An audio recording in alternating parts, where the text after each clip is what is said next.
Keep talking, Martine. Okay. Your Zoom So, people. excuse me. Zoom has entered.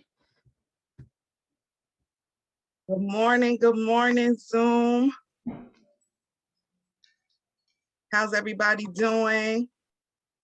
Good morning, everybody. Blessing. Y'all ready for me this morning? Yes, we are. Good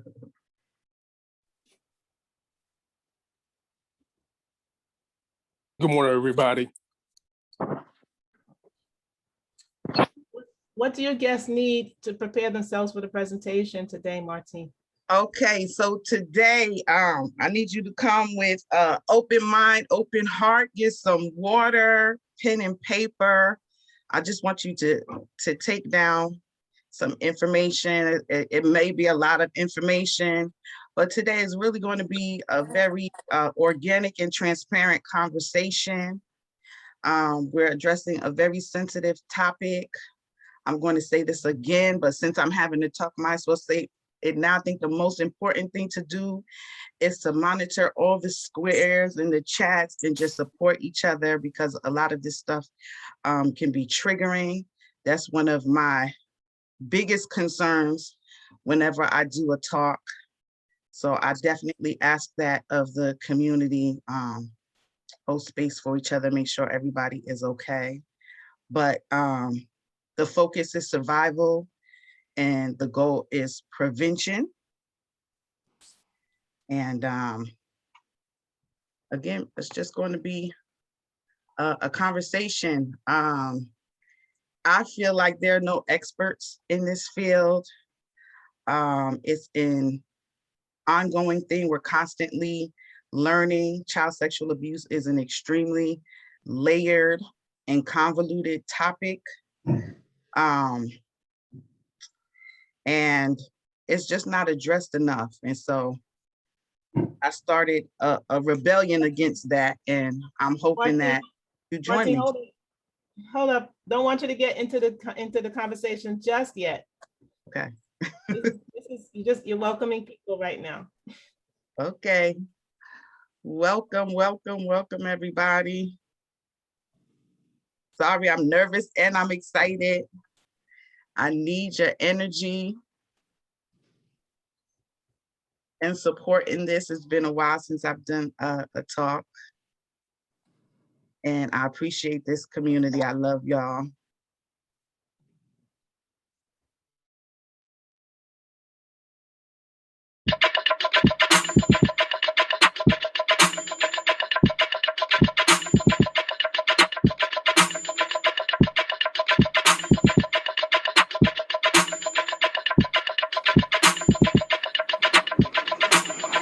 Wake up, everybody.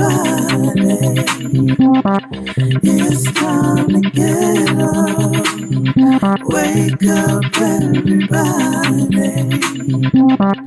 It's time to get up.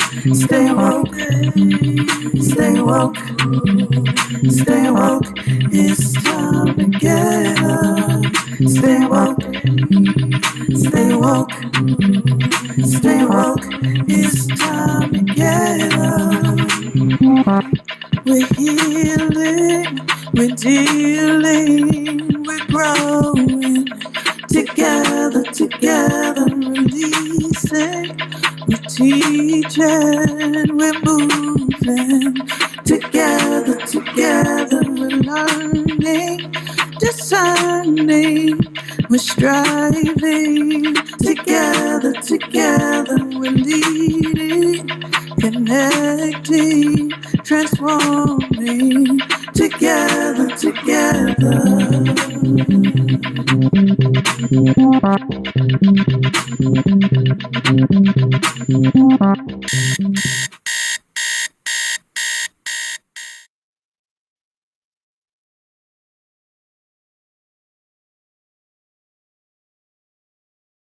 Unmute yourself, Martine.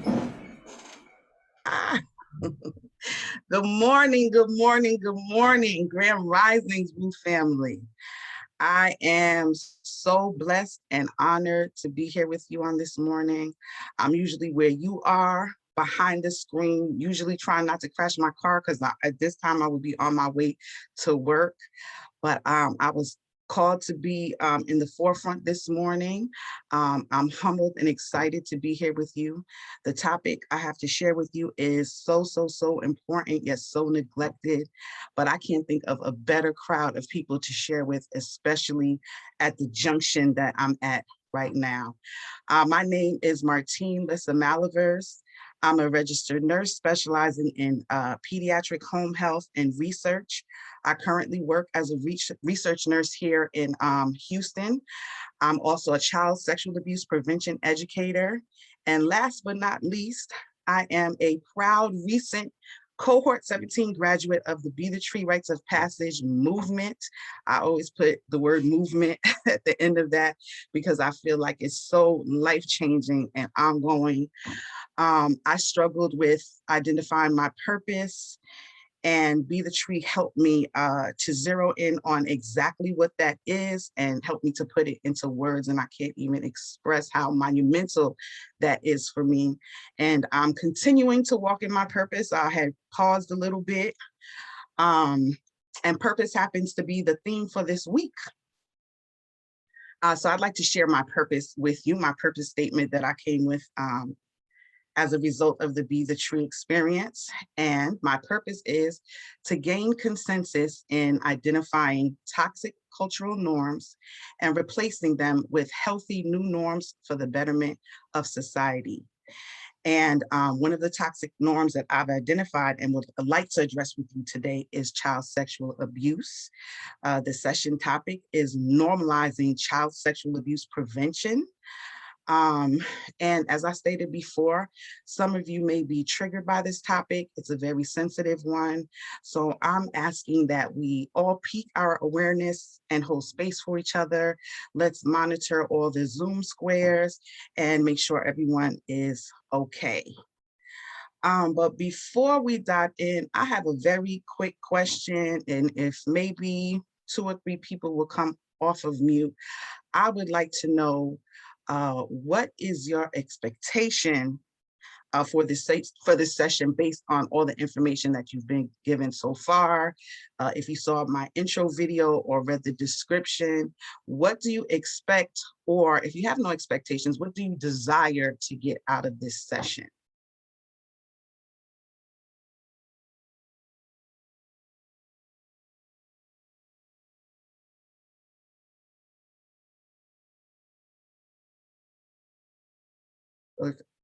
Anybody come off mute and answer that question for me?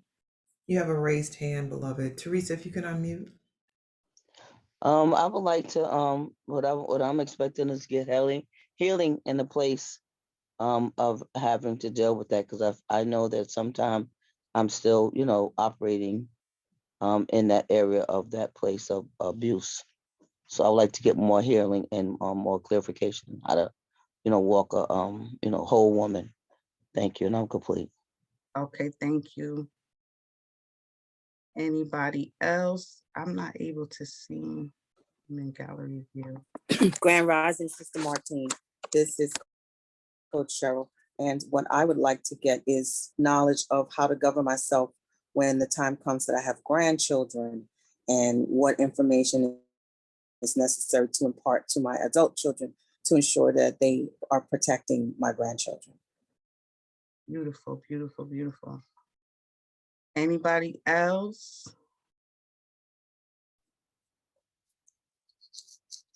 Okay, so I'll go with those 2 responses. I don't know if anybody has their hand raised, if you guys can support me with that. Okay, So, you can yeah, just come off. Yeah, Martine, Candace put in here how to prevent more abuse, generational abuse. Okay. Adam, you have something to say? Good morning, everybody.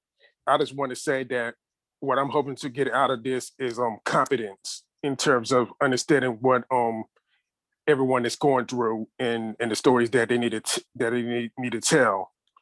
Because usually when people are telling the stories, it's like some people are getting shamed for it, or or they're telling you, or you playing the victim. But yeah, I just hope that people are accommodating enough to, hear each other out and try to, do something about it in terms of prevention, like you were saying. Okay. Thank you for that. And I like the variety of responses there, but I need to manage some expectations and make clear. A lot of times when I present this, no matter how I present the word prevention, people take it as I cater to victims. I used to. I'm very, very sensitive to that. I am a survivor of child sexual abuse. So I call past victims survivors. You made it through, you're still here. But that is not something that I am doing at this time. So I feel like these sessions are extremely empowering, but as far as the healing aspect, there's definitely not enough specialized therapy when it comes to child sexual abuse. And I really, really would like to see that change. But it's just something that, I mean, I have a few referrals, but it's something that just is non-existent at this time. If you do a Google search, a few will come up. Those therapists, sometimes they were victims themselves, or they know somebody who was victimized, so they understand the difference. But a lot of times child sexual abuse gets grouped with other types of sexual assault, rape and everything. And it is very, very different, especially the emotional and psychological experience, because rape, although rape has a high percentage of familiarity, but there's a huge difference in the dynamic, because sexual abuse, like rape, is about power, but the vulnerability of a child is just different. And it happens depending on what developmental stage you are, how old you are, and taking that into adulthood is very, very, very different than a person who's sexually assaulted as an adult. And that's not to say that one is more important than the other, but it's just different. And I feel like that's one of the biggest issues with the world. We don't respect each other's differences. One thing I hate when people say, I don't see color, everybody's the same. No, we're not. We're different. And if we simply respected each other's differences, we could coexist. So again, healing could be a result of this, but it's not, that's not the goal. The goal is prevention. I was very overwhelmed in working with victims, and that's how I got on the prevention side, because there was just not enough support in that arena. And I said, wow, let me shift my focus, because if I can stop this from happening, we can reduce the numbers. But again, it's not something that I'm ignoring. I want to make that clear. And this is what I'm reaching out to the community for. This is an issue that I definitely want to address. We always want to hold victims. So Teresa, are you clear on that? Am I making sense? Yes, you are. Okay. Okay, so if we could bring up. Sahu Speed has her hand up. Okay, Sahu, speak, sis, how are you? Greetings, peace and blessings. Thank you so much for this topic, Sister Martine. My question that I had, sorry, at the beginning is I have a relative that has two sons, and one son, she kind of plays with him like he's her boyfriend or her man almost, like feeling all over him, asking him, hey babe, what do you want? You want to do this, you do that? But the other child, she doesn't do that, kind of push away. And and even one of the sons, the one that she coddles and acts like it's her boyfriend, she will let him kind of push her around a little bit. And he's really, and they're young, and it's I don't even know what to call that. I know it's inappropriate, but it's like there's a dynamic between the two of them, but both of them, it's just not, it needs to be addressed on some level. Do you know what I'm saying? Like, I do.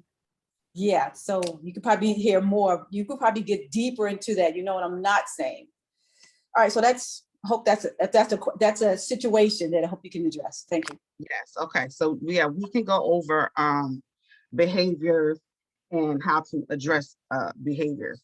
So again, this is a community issue. There needs to be a community solution. I always love how people receive this because I get rejected a lot. I've been banned. Once they really understand what I'm presenting, I've been canceled. So I always love when I'm received, but like Maxine Waters says, I'm not quoting her verbatim, but I don't want your praises, I want your help. So again, this is something that we all have to do together. Okay, so anybody else? Okay, when we move this, let's move this along, and we'll you know, a lot of your questions will probably be answered. I just wanted to know what your expectations were and manage expectations. So if admin can bring up the first slide, I just want to give you guys a visual. Again, walking in my purpose, which is identifying toxic norms.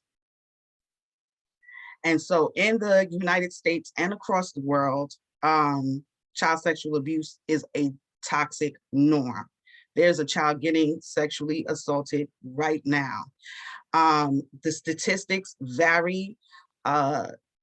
Child sexual abuse, the numbers have gone down drastically over the years, especially since the 90s, but I'm sure that will show change because due to the pandemic, a lot of people called home safe, but home is not safe for everybody. And then there are people who had to leave their kids maybe in situations that they normally would. So I'm sure those numbers will come up.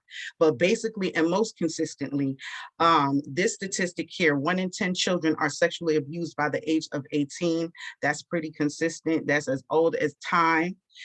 So that is what I consider a toxic cultural norm because it's happening. A lot of times we're allowing it to happen. A lot of times we're facilitating it. And the change I would like to see, I would like to replace it with this healthy norm, which is a world taking action against child sexual abuse and making its prevention a part of every child's daily life. And the reason I'd like for you to focus on daily life for a second, the reason why I say daily life, there's some things that I'm going to teach you that are specific to child sexual abuse. Things like teach your child never to be alone in a room with an adult with the door closed, things like that. You're not gonna sit and tell your child that every single day, but there are other things that we can change in our daily life that will help because I think another toxic cultural norm is to stifle our children, okay? We leave them powerless a lot. And the basis of my teaching when I teach children is empowerment. It's empowerment and letting them know that they have a voice.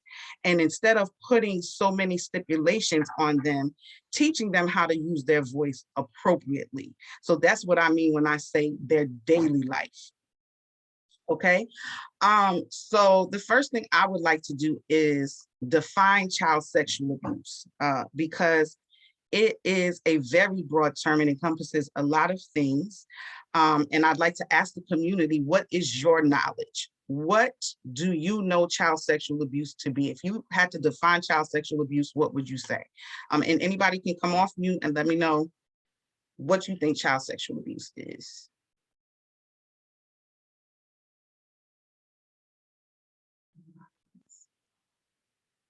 Anybody, any takers? I'll jump in. Oh, this is Shawnee. So I believe that some of the elements of child sexual abuse involve any behavior that is done towards a minor. It could be by a minor or by an adult that violates the physical beingness of the person who is, I don't like the terminology victim, but the person who this behavior is projected towards, inappropriate touching, saying things that are sexualized, exposing them to sexual material, anything that would be deemed inappropriate or a violation of their humanity by others who witness or hear about it. So that's what comes up for me, and that would be in the law. And this depends on states too. It's crazy because not all states are the same. That in that state or jurisdiction would be considered a violation of the person's personhood that's of a sexual nature. I'm complete. Okay. Anybody else can get one more? I see physical, emotional, verbal. Okay. And So, Martine, that was mhm, from Terry, that was from Terry Ruffin, and then Denise adds maltreatment emotionally, physically. okay. Thank you. So child sexual abuse legally is defined as any sexual act between an adult and a minor or between two minors when one exerts power over the other. That's the legal definition. And I take issue with that a little bit because of the word power. And this is why I love to speak in communities like this, because we have the statistics, we have the accounts, but we're not, as a nation, we're not addressing the issues. Do you all feel, does this make sense to you, that a child could be a willing participant in a sexual act and it still be child sexual abuse? Absolutely. Okay. So that kind of trumps that. And that's not fluent because there is no rhyme or reason or real, like you said, it's state to state. There is nothing hard set, but that more times than not is definitely a factor. And I feel like it's a cop out. It minimizes the amount of cases that people have to address. Now, depending, some things are just cut and clear. If a 10-year-old willingly has sex with a 30-year-old, then okay, that's a little bit more palatable. Okay, that's clean cut. Okay, we definitely see that as wrong. We're going to prosecute. But just know that there's some gray area there. So it involves forcing, coercing, or persuading a child to engage in any type of sexual act. Okay, that includes non-contact, exhibitionism, exposure to pornography, voyeurism. So if you have sex, engage in any type of sexual act, and a child is simply watching, and you're making them watch, that is child sexual abuse. Communicating in a sexual manner, so talking dirty by phone or internet, sexting. These are all child sexual abuse.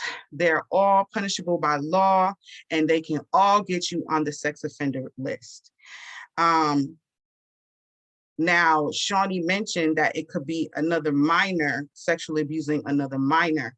It could also be two minors engaging in consensual, let's say, sexting. This is why I'm all about awareness and education. Years ago, there were two teenagers, I don't remember what state they were, but both of them got prosecuted for child sexual abuse because they were sexting each other. And they were put on, I don't remember if the case actually went through, but they were trying to get those kids on the sex offender list. And nobody told them anything. At my daughter's school, a boy recently was in danger of this because there were kids having sex in the hallway at the school and he recorded it. So now he's in danger of being on the sex offender list, but I bet no, and he recorded it because he was disgusted, is how he presented it. He said, this is the kind of stuff that goes on at my school. And the issue that I have with that, no, he shouldn't have done that regardless of whether or not he agreed with it or he was disgusted, but who told him that that was an offense? There's not enough education around this. In Texas, a few years ago, a 10-year-old was handcuffed and taken to juvie for playing doctor in like a public playground. Who talked to her? and let her know that her behavior was inappropriate. So these are the things, again, that constitute child sexual abuse. Do you have any questions about any of that?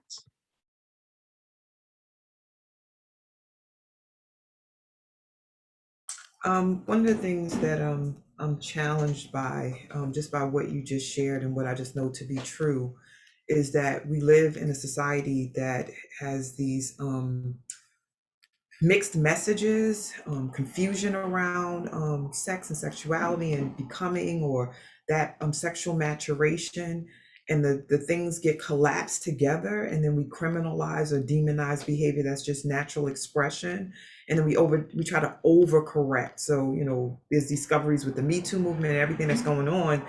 A lot of the stuff that is on the fringe, that is out of order, that needs to be criminalized and people need to be prosecuted, but then everything gets lumped together, and then we start labeling everything and everybody, and that's how you have a 10-year-old that ends up criminalized and handcuffed because they're confused or maybe been exposed to something and just acting out, and that's problematic. That's why I'm glad that you're doing this presentation, so we don't start to collapse everything together and then start accusing people, and adults and young people, of behaviors that are not criminal behaviors, that are not predatory or pedophilic behaviors. Right. A lot of times, in child development, sexual exploration is a thing, depending on, the personality, the chemistry of the child. And yes, this, like I said, it's all gray. It all depends on how the wind is blowing. And it needs to change, especially, just as you said, when we're sending so many mixed messages. Kids can't ride by and they're exposed to sex all day. They're exposed to inappropriate behavior, what we deem inappropriate behaviors when, the time is right for us. All day they could be riding in the car and there's something on a billboard. Look at how commercials have changed over the years. So yes, you're absolutely right about that. And this is what this is, opening up this conversation and working together to put an end to it. It goes deep and far. There has to be consensus within the community, and then the community has to take it to legislation. So there's a lot involved. It's very overwhelming. I get very overwhelmed because I feel like I'm by myself sometimes, and everybody is like, oh, it's wonderful what you're doing, but I need y'all. Okay, so thank you for saying that, Shawnee, because it's a lot. So I'm going to move on to the next slide. And Martine, before you do, you do have three comments in the chat, and Teresa has her hand up. So let me read the chat. Denise says, asked, are children of color more widely accused? Charmaine puts in soft porn. Cheryl Glenn says, those children who were criminally persecuted for sexual exploration can be traumatized for life around sex. And Chloe says, have Americans over-criminalized, frowned on some behaviors that may be culturally appropriate elsewhere? Absolutely. Absolutely. That I'm going to address Chloe first. That is something that I struggle with a lot. Also, there are certain cultures where I don't even know if I feel like this is a safe space. I can be open and speak, right? I remember in doing this work, I was on Facebook, and I offended a childhood friend of mine because he said that his mom was 15 and his dad was 20 when they got together and they got married. And it was a discussion about R. Kelly, actually. And he doesn't view it as child sexual abuse. I'm not allowed to say, especially from the community I come from, the community of educators, that there are exceptions, but there are cultural toxic norms, and then there are just cultural norms. So that's a very, very iffy area. But yes, Americans are number one probably in criminalizing and frowning upon the behaviors of other people culturally, and don't even know what's going on in their own backyard. Cheryl, thank you for your comment. Charmaine, thank you for your comment. Denise, are children of color more widely accused?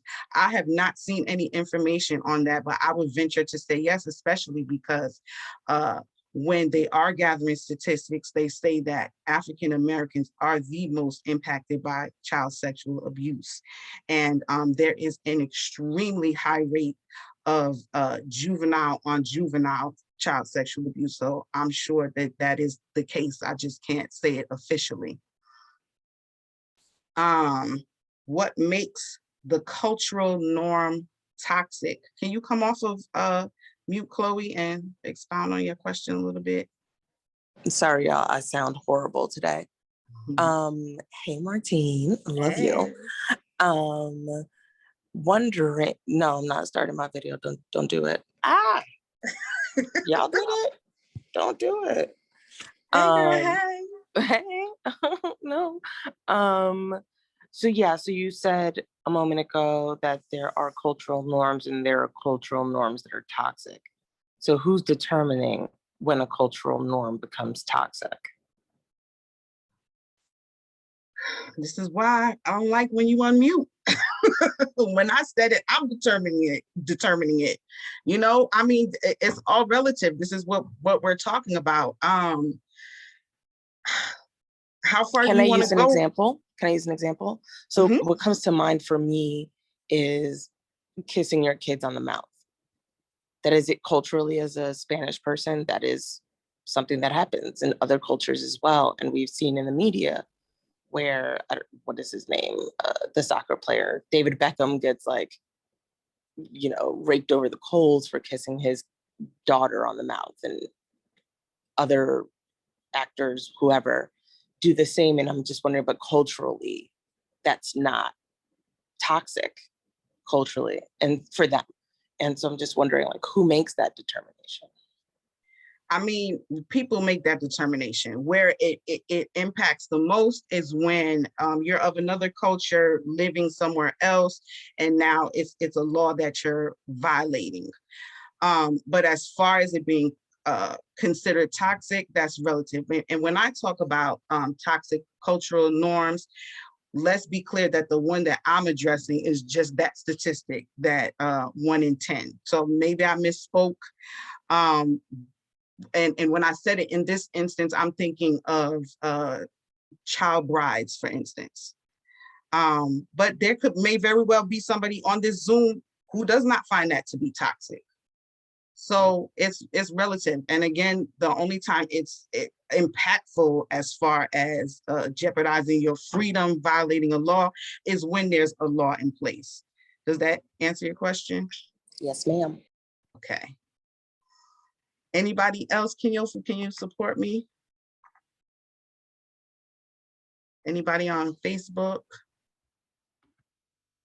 No, there's no questions and no comments. So I Okay. can see the next slide if you like. Yes, please.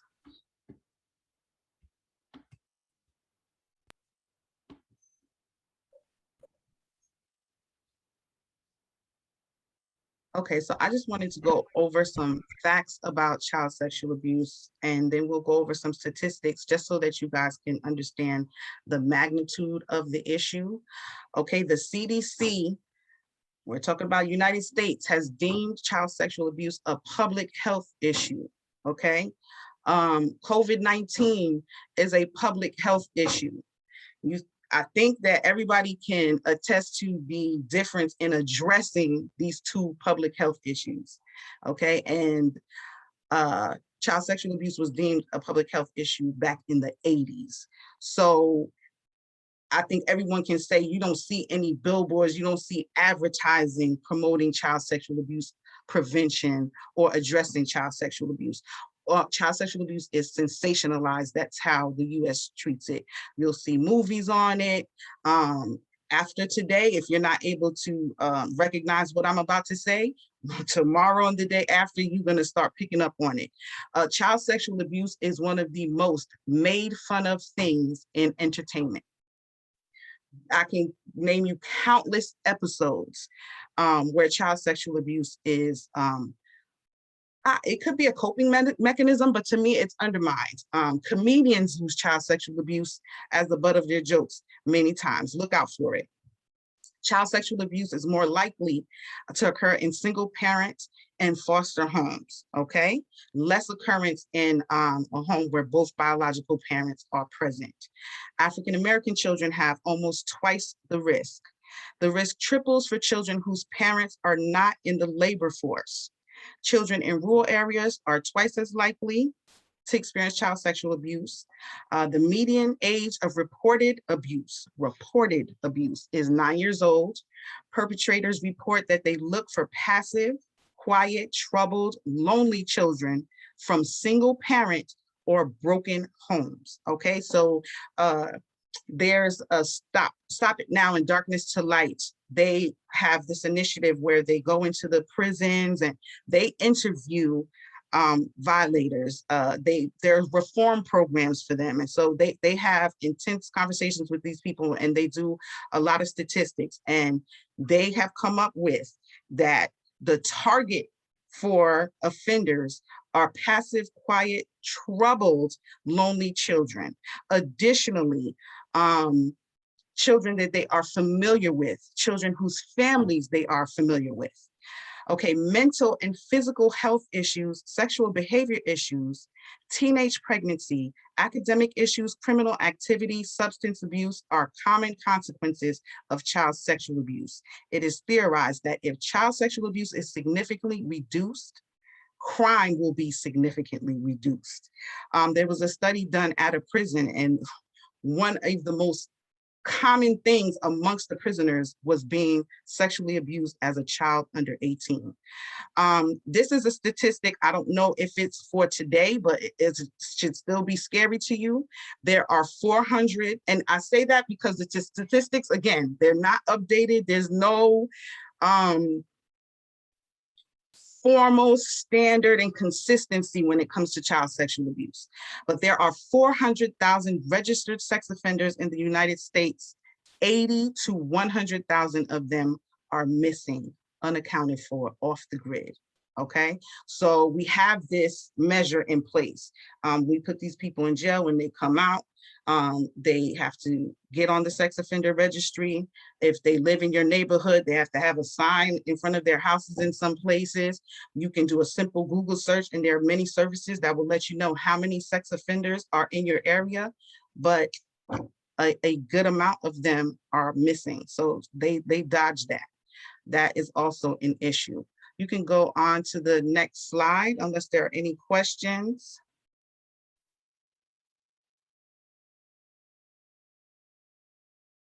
Okay. Statistics about child sexual abuse. Again, 1 in 10 children will be sexually abused before their 18th birthday. When it comes to male and females, this fluctuates. The last thing I heard that I don't believe is that it's 1 in 6 girls and 1 in 25 boys. What was consistent for a long time, that I think that is probably more accurate, because again, the only way we know about child sexual abuse is if it's reported, and it is the most underreported crime. So 1 in 4 females and 1 in 6 males will be sexually abused before they turn 18. So if you close your eyes and you line up all the kids that you can think of, all the girls, so the first girl, the 5th girl, the 9th girl being sexually abused, do the same thing for the boys. That is the magnitude of this. It is literally happening all day long. It's happening right now. It's one of the biggest dangers that a child will face. But again, do you hear about that when you go to the doctor? Do you hear about it when you go to school? No. Moving along, an estimated 39 million survivors of child sexual abuse exist in America. Nearly 70% of all reported sexual assaults, including assaults on adults, occur to children ages 17 and under. Youths have higher rates of sexual assault victimizations than do adults. Really take this one in. So out of all rape cases, involving penetration. 44% of them occurred to children under age 18. That is almost half, right? But we have the Me Too movement, which is a wonderful movement that has brought, well, it can be wonderful. It's brought light to so many things, but where's the movement for the children? A lot of people like the gymnasts, for instance, that suffer child sexual abuse, that did shed light. I think the Me Too movement had a lot to do with their stories coming out. But where is the specific movement for children? When are we going to address what's happening to the children? Only about 38% of children disclose the abuse. 90% do not do so in their childhood. About 90% personally know their abuser. About 30% of child sexual abuse is by family members. About 60% by people the family trusts. 10% of students are targets of educators. 43% of assault on children under age 6 are by another juvenile, and they are usually males over the age of 12. And juveniles who commit sex offenses against other children are more likely than adult sex offenders to offend in groups, in schools, and have more male victims and younger victims. So let me hear from you. Are any questions? Any comments on that? Good morning. I have a comment. Hi, Martine. Hello. I think this is a very important discussion, and I'm glad that we're having it. I just wanted to make a comment about just sex offenders, and as you're reading the statistics, is and as you said, like 90% of people know their abusers. That it's extremely common, and sex offenders don't look a certain way. And I wanted to say that too, because as a criminal defense attorney, the sexual offender registry, in my opinion, is broken because of the way that they are prosecuted, because of the things that they are put on the list for. And I think a lot of people who belong on the list are not on the list, and a lot of people who are on that list do not belong on that list. So I just wanted to put that in the discourse. Yeah, and it was put in there earlier. So you're affirming what was said earlier. Yes, I mentioned the kids who were sexting each other. If they did get prosecuted, yeah, they're sex offenders. You're absolutely right. And this is why I say it needs to be taken all the way to legislation. So yes, thank you for your comment. Martine, you have some comments in the chat. Should I read them now? Yes, please. Okay, so Charmaine drops in from Facebook. Kaisha says, my father's family kisses on the mouth. I remember an exchange between my aunt and her transgender son, female to male. My aunt tried to give my cousin a kiss, but he pulled away, telling his mother he doesn't want to be kissed on the mouth. My father was also surprised I pulled away when I was a child because I thought it was weird. He never touched me inappropriately, but there was a time I didn't want to kiss him on the mouth anymore. Jacqueline says, some of the registered sexual offenders are young males who were in relationship with teen girls who lied about their age or who they believe were consensual acts between people who were 3 to 4 years apart in age. I know several males who were convicted of abuse by their lovers' families. Don't states have differences in what is considered the age of consent? Okay, let's stop there so I can address these two. So Keisha, yes, this is a big problem, and so I would call this a toxic norm. A lot of times I'm Haitian, and in my culture, when you walk into a room of adults, you need to hug and kiss every single adult. That is respect. And Chloe, this goes to what you were saying. It's a toxic cultural norm. And the only reason why I say it's a toxic cultural norm, I used to love it, is because, well, what's toxic is when a child does not want to do that and you force them to do it. because one of the things that I teach in my workshops with children is to go with your instincts, follow your gut. That is your, that's your lifeline. That is you're in touch with nature. There are certain times when we have a feeling that we can't explain because our other senses, sight, smell, hearing, are not in line with what we're feeling.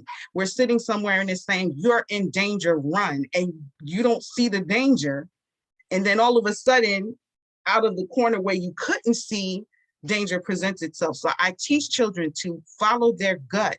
And if it simply tells you that you're feeling uncomfortable, say that you're feeling uncomfortable. So we need to culturally, we need to stop this, because many times it is the child's instincts letting them know that an adult maybe is about to be inappropriate with them. That's one thing that a lot of survivors of child sexual abuse will tell you. It started off with a hug that I was uncomfortable with and I really couldn't understand, or, you know, they're just rubbing my shoulder. And then as they ignored their instincts, it evolved into something else. So that's very important. The next comment, this is, we could go into this all day long. Very, very valid, Jacqueline, okay? Depending on what state you're in, a 14-year-old having sex with a 17-year-old, that's 3 to 4 difference, depending on where you are. It could be child sexual abuse. It could not be child sexual abuse. This happens a lot. Toxic cultural norm. I don't know what my child is doing. I find this out, I'm going to prosecute. She changes her story. And then, you know, especially now with everything that that's going on, we always say, no matter what, you absolutely believe the accuser. But people lie. There are gray areas. So that's an issue as well. Anybody else, Kenyofu?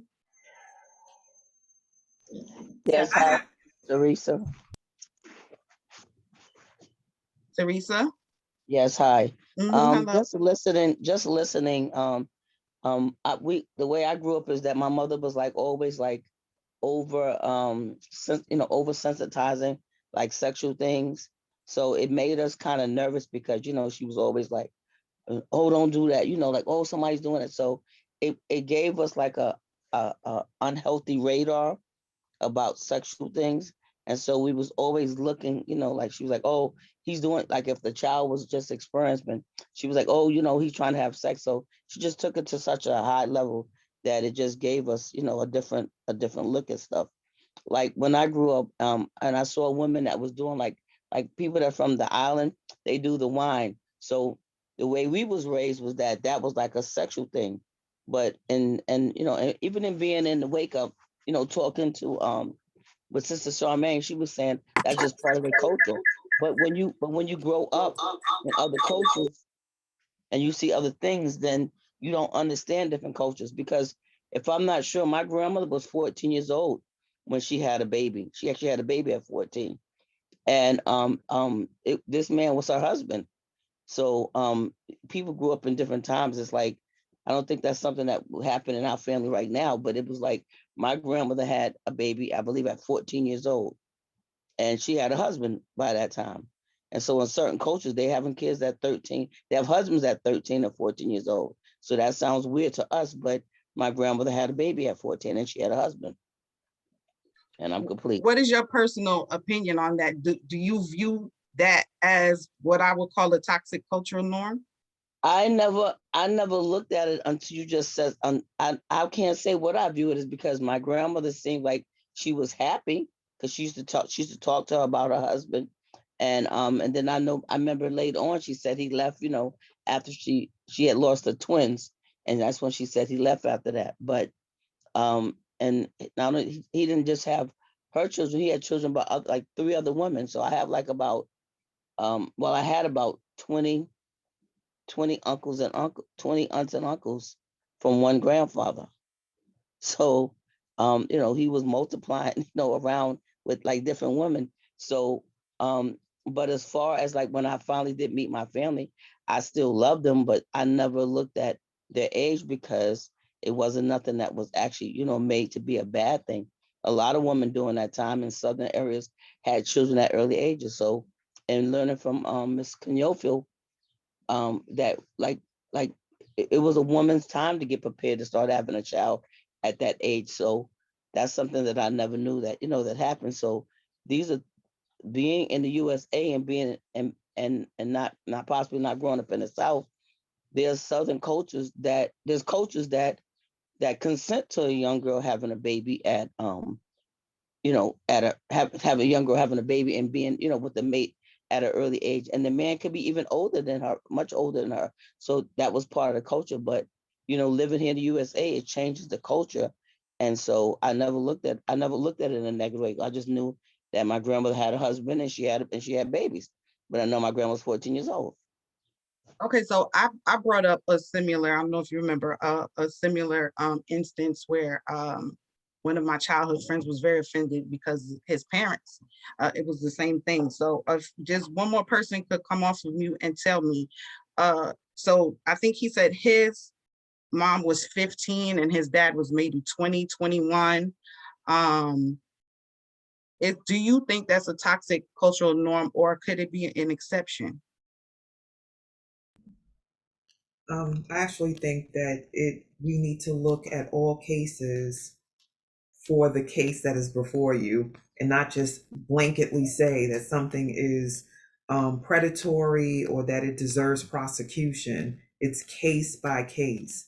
And so if I think about some of the people that I was with when I was younger, I was very mature mentally and made very specific choices for myself.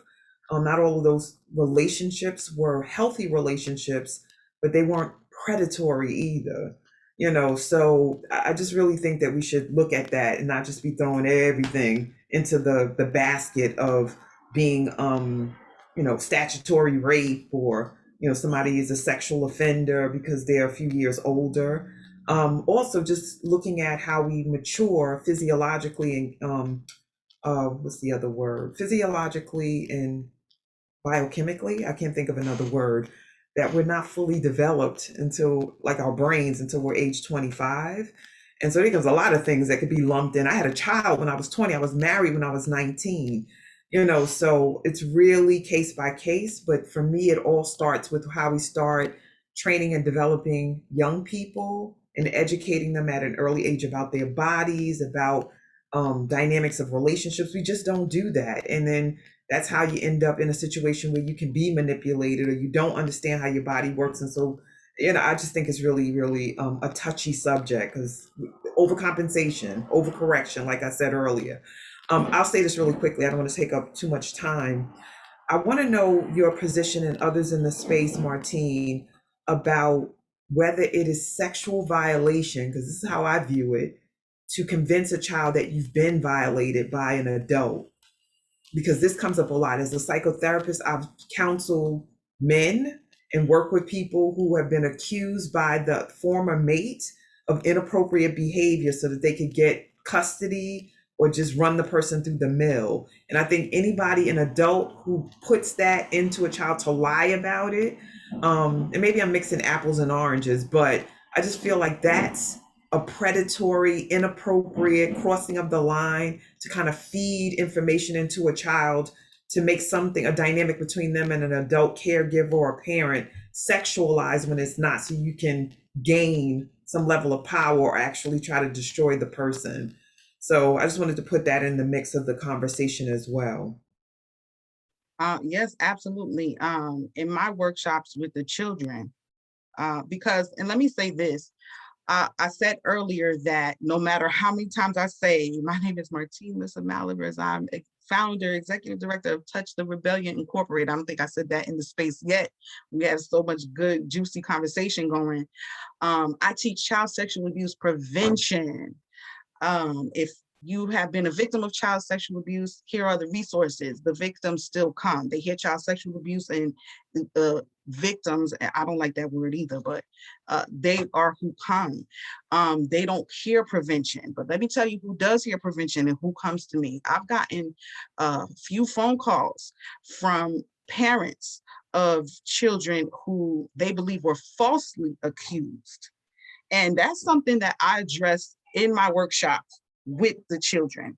I let them know that when you lie about being sexually abused, you are taking away from the stories of, you invalidate the people who really went through it. So yeah, it's a horrible thing.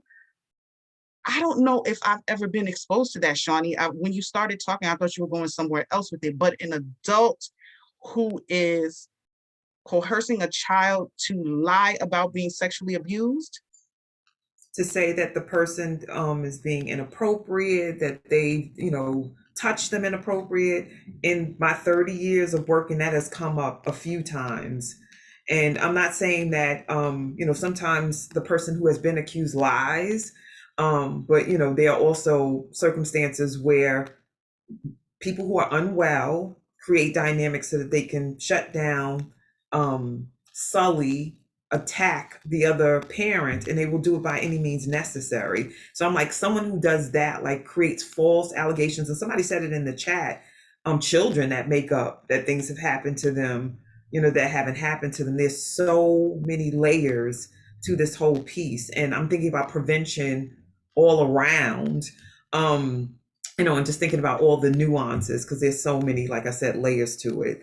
But I'm glad you haven't encountered that. But, just like I said, I've been in the field for 3 decades. So a lot has come up and out around this subject matter. And it's very minute, the statistics on it, as far as my connection to it, but it's definitely happened. And the chat is on fire too. Yeah. And this is why we need social workers and therapists and everything. You guys have so much information. And remember, I told you there are no experts in this field. This is ongoing. Do y'all see what I mean when I say how layered and convoluted this is? I mean, this session will never be enough to address all of it. But I am mindful of the time, and I know that some of you need to go to work. And if you want to continue this conversation, if you have something to contribute, again, one thing that I definitely want to impart on all of y'all, that this is, okay, the Touch the Rebellion. When I was searching for a name for my organization that teaches prevention, oh my God, that was such a process. And I came up with Rebellion because I wanted to literally be a fight. Okay, so if you want to join this fight, anything that you have to offer, I need for y'all to understand that, again, this is a community effort. It's a nonprofit. I decided to go the nonprofit route because if it's a nonprofit, I could get voted on. I mean, that could happen even in the private sector, but that's how important it is to me. I mean, I birthed this organization in 2011, and I thought I would have passed the torch on and moved on to my next toxic cultural norm, but that's not what happened. And again, I love and respect this community so much. I think this is the perfect place and maybe perfect time. I always say, look at all the time that passed, but the universe will have it another way. So if you would like to contribute to this in any way, shape, or form, please, please, please go to the chat. Phone number is there. My Facebook is there. My email address is there. Definitely reach out to me. If you'd like me to host a workshop, I will fly out. This is what I love to do.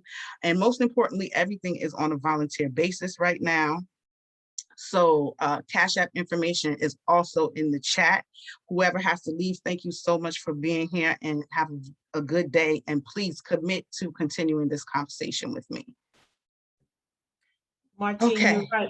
You're right. The chat is on fire, and I don't know where you want to go with this, but it went from 7 messages to 34 right now, and you have 2 hands up.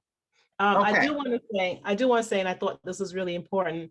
Adina had shared that the origin of the Me Too movement, founded by Tarana Burke, was developed to address child sexual abuse when it was co-opted by non-women of color in Hollywood. Unfortunately, the mission became skewed.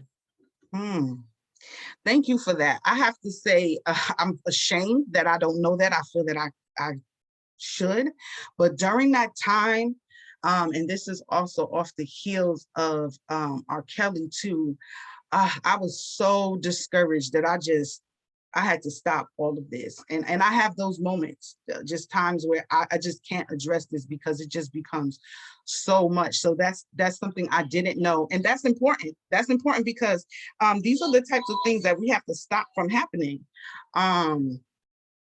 And again, we can only do it together. So Kenyofu, if you could go through the chat and let me know what you think, because we do need to move along, but you said some hands were raised. Again, I'm in gallery view and I can't see everybody, so. Not a problem. Louise had her hand up first. Louise? Hi, good morning. Thank you so much for this conversation. The amount of friends that I have that were sexually abused as children. And since I've been with Wake Up from pretty much almost the inception, the amount of women and men that have shared that they've been sexually abused is just mind-boggling. I have a 18-year-old son and a 12-year-old daughter, and since they were young, myself and my husband have talked to them about recognizing predatory behavior and, trying to prevent abuse. And recently, in the last couple of months, well, actually last year, like prior to COVID, my uncle said to me, he said, "I don't think your daughter likes me." And I said, "What do you mean?" He was like, she, if I try to give her a hug, she has an issue. When it was her graduation, she barely could tolerate me putting my arm around her. And he was like, "Well, what have y'all been telling her?" So I was like, "I don't know what you're talking about." So I had a conversation with her, and she said, "I am always mindful. I don't really like to hug men, whether it's family or not.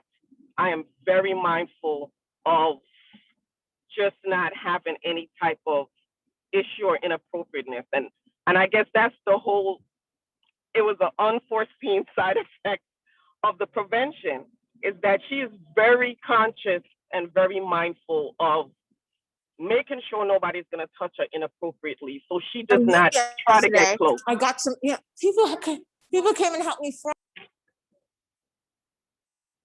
So I just wanted to thank you for that, for this conversation. It's so needed, so needed, especially with the amount of rampant child abuse that was coming out with the Catholic Church and the priests, and children not being believed. So I just wanted to be able to say that and just be thankful that even though I didn't realize it, my daughter is always mindful of how she's being touched and so forth, and advocates for herself. I'm complete. That was great. I commend you for that. I commend you for following up with her. And this is not perfect. It's not pretty. And you listen, if y'all decide to join this rebellion with me, you're going to lose some friends. You're going to lose some family members. Consistency is a major part of that. Honoring a child's preferences. And in doing so, culturally, people are going to frown on you. They're not going to agree with it. They're going to find your child to be rude. That's just the collateral damage. What is at the forefront? And before we move on, I definitely wanted to say something, because I feel one thing I don't want to cause is confusion, because my goal is to stop the confusion. So when we're talking about all these things, my 14-year-old grandmother and all of these things, what I like to focus on when trying to discern whether or not something is toxic, whether or not sexual behavior is inappropriate, is the abuse aspect of it. That is such an important word, sexual abuse. Anytime you're abusing something, you're overpowering, you're overstepping boundaries. I feel like, and that's definitely something I want to come up with, is a formula. And of course, that won't be perfect. But when we look at these cases individually, like Shawnee said, there has to be attributes that we're looking for. Yes, so, deservedly so. Definitely focus on that. Focus on the word abuse. Look it up. That's what makes it inappropriate. That's what makes it wrong. That's what makes it unlawful. I had the other person up who had their hand up. Oh, Jacqueline. Okay, I thought that was you, but I didn't see the hand anymore. That's Jacqueline. So before we, I'm gonna have Jacqueline speak in a minute, but I want to say that I saw a couple of places where there were families, people saying that their family members were married underage, and that was their norm. And Jacqueline might speak to that, but go ahead, Jacqueline. Good morning. Yes, exactly. I come from a family which is weird. It's two cultures going on at one time. So you have the Caribbean side where everybody's touchy-feely, dancing very sexually. You are to call all these men uncle. You're pushed up against them, give them a hug, give them a kiss, this, that, and the other. A lot of sexual abuse going on. And these are not, and it's funny that you said that many of the people in the labor that have families in that type of, I guess, economic field don't have it as much as the ones who are, I guess, like in my mother's family, more the professionals and stuff like that, because you get that a lot, and it's low key and it's very hidden, subtle types of things that happen. But I do, as a survivor. Let me clear that up, because that's something that surprised me, and I put it out there to venture on it. You got that backwards. Okay. It said that children whose parents are not in the labor force are more susceptible to child sexual abuse. Okay, I thought that was very, very interesting. Yeah, because that's what I found. That's why I was like, they're not in the labor field, and this is going on like crazy. And I've been in groups. Oh, you said they're not. Okay, so I misheard you. Okay. No, you didn't. I said it the wrong way. Okay. I was surprised by that. That's why I said that. I've been in groups with women who have been sexually abused. I was sexually abused very young, and it went on for many years. And I found that it was more prevalent in those wealthy families and those families that had means and things like that, because they were able to do atrocious acts of abuse. I mean, not this little subtle thing where you are seducing the child, but I'm like, just straight up grab this child, take them and let a bunch of people run through them. It was amazing. And this was happening with a lot of white families, white ladies that I was in the group with, because I was the only Black woman in most of these groups. It's like they did not want to come forward and have this conversation, which amazed me. My family gets angry at me because I speak out about it, and I've been very verbal about it since the age of 19. I don't play that. I talk to my children about it. We discuss it. On my father's side of the family, they were uneducated. They left school like grade 6. So a woman was a child who had their menstrual cycle and was able to bear children. So they were having children very young. They were getting married very young. My first aunt that I know of, who's passed away a long time now, was the product of a relationship between the master's son, who was an adult, and a 13-year-old who was my grandmother, my grandmother on my father's side. And she was born into slavery, but they weren't enslaved anymore, but I guess it was like the Juneteenth thing. They just didn't know they were free. But that was the only heir to the property, because his wife was never able to have children. So that, I guess that's glorified in a way. It's like, oh, we got all this land and property now because of what happened to my aunt. But I do believe that she said, because I spoke to her, that her mother told her that she actually loved this man. So it wasn't something that was forced on her. But it is a case-by-case basis, because I have a friend who has a daughter who was troubled, and the daughter did not like the husband. Now, the woman had been married to this man for quite a number of years, but because he was very strict disciplinarian, and this girl was going through a stage in her teen years that she wanted to be out, and she couldn't because both parents were very strict. She fabricated, and found out later on, much later on, that she fabricated the story that her stepfather had raped her and abused her.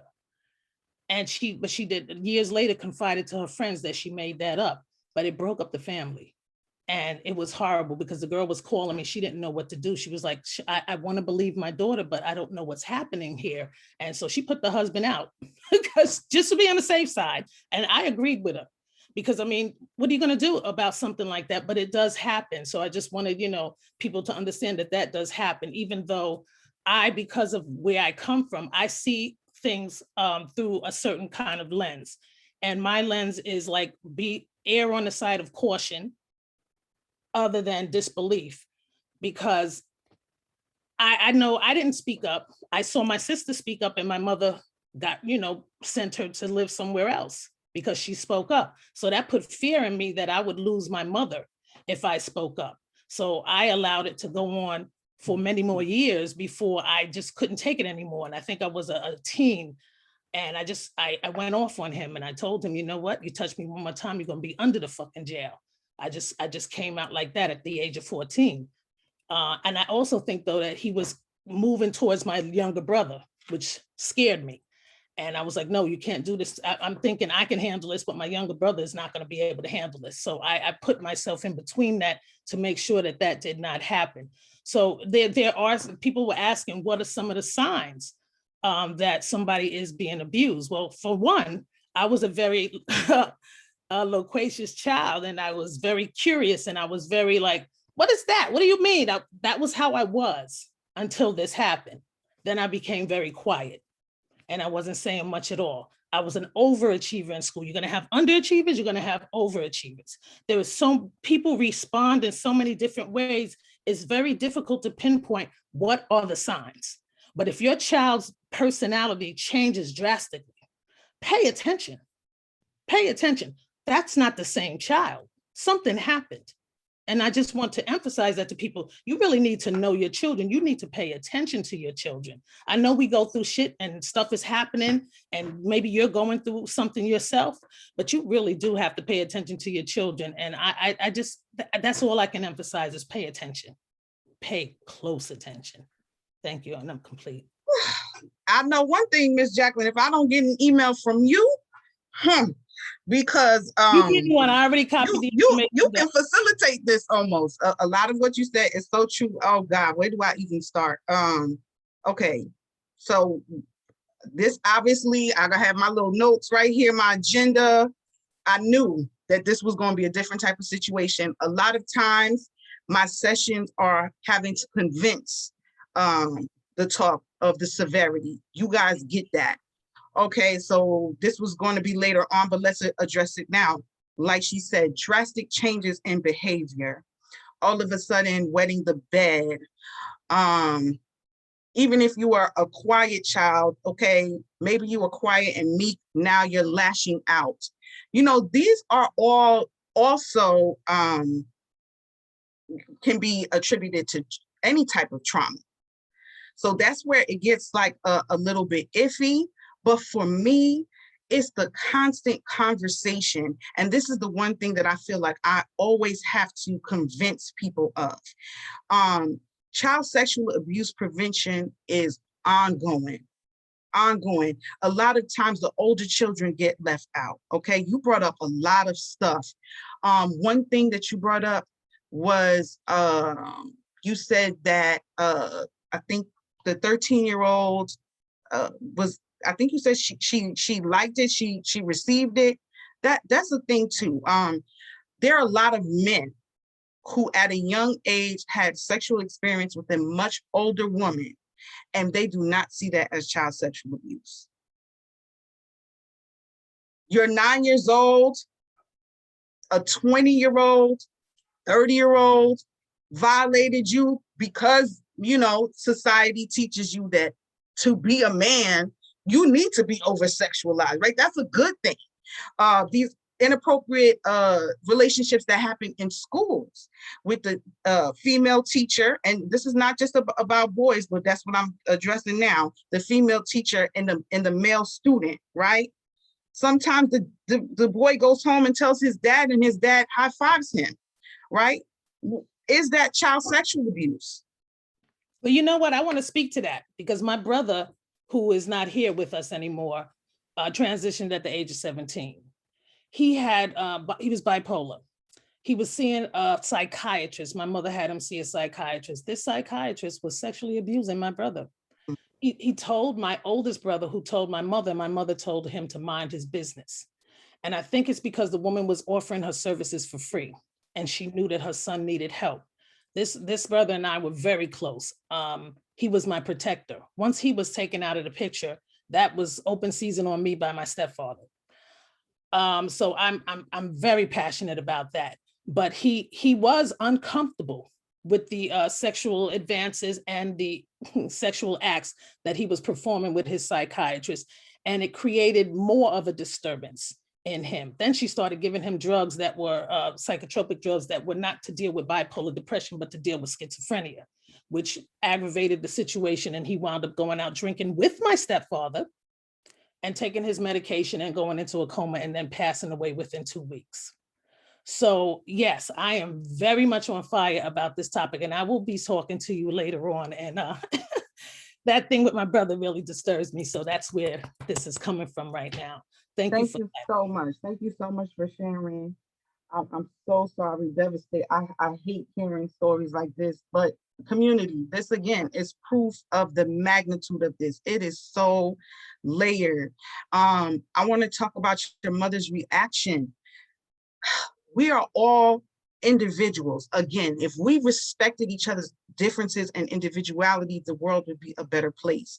You have the mom who will go get the shotgun and shoot the person who's accused, don't even need to know any facts, doesn't ask questions. And then you have the mom who will cower. You have the mom who maybe is having financial issues, and they know their daughter is having an inappropriate relationship with an older man, but he's bringing money into the home. We could go on and on and on and on. But again, do you see why this is it's so important for this to be community? Okay, Adam, this is gonna be the last question because I really want to get into the prevention side of this. Y'all have just shaken up my whole agenda. I see your hand up. What do you have to say, brother? I just want to say is that how in the world that we can be in this country, America, that we can protest about police brutality, but at the same token, we're not, protesting and making this issue just as important as police brutality consistently and monthly. I mean, that's something that I don't understand. We so quick to march to the streets when a police shoots one of us, but when it comes to sexual abuse, when it comes by your teacher, by your counselor, or whoever, it's like no one has anything to say about it. And my point I'm trying to say is that we can't rely on a system that's already sick to, come save us. It's going to be up to us to, make that awareness like every month at this point, especially with the statistics that you just showed to us. Thank you, Adam. And You're welcome. I need an email from you too. And again, like one thing that we're not going to do is say, look at these people and what they're doing, because we can't. We just have to want to. And it's such a taboo situation. Nobody wants to talk about it, but all of us here on this Zoom right now, taking this time out can change that. And that's what I'm speaking to this morning. So if you could bring up the next slide. I don't even know what the next slide is, but I'll tell you to move it along if it's not the one I need. Perfect. Going right off of what you said, Adam, this is why I call this session a call to action. And what I'm asking for you guys to do is normalize child sexual abuse prevention. Demand its implementation in schools, churches, and youth-serving agencies. The highest incidence of child sexual abuse besides the home is school and churches. Simple Google search. I was going to do a Google search exercise with you guys. We don't have time, but put in child sexual abuse in schools and put your city or your state. Child sexual abuse in church, put your city and state and see what comes up. And I base my programming on the statistics. I'm trying to address the statistics. One of the things that Shawnee brought up that she said that she didn't know is the personality type of a child. And as you can see from what Jacqueline said, that can also vary. But generally the personality type of a child that is targeted. So again, the basis for my preventative programs is empowerment. I'm definitely targeting that meek, quiet child and letting them know that they have a voice. Okay, so that is very important that we demand getting child sexual abuse prevention in our youth serving agencies, in our schools, demanding educating children directly. A lot of places call themselves as having preventative measures. They have these plans, right? They'll show you this whole plan. And then when you really think about it, the plan is to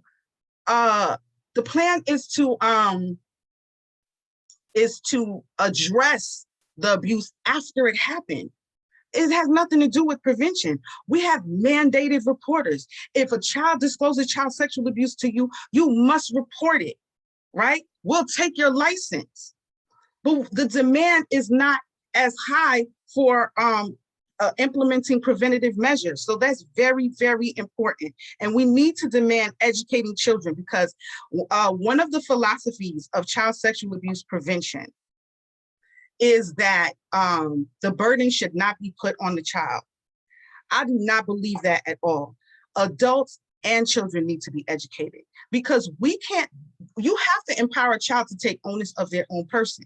It is ridiculous to think that adults can manage children all the time. It's just not realistic. It's not realistic.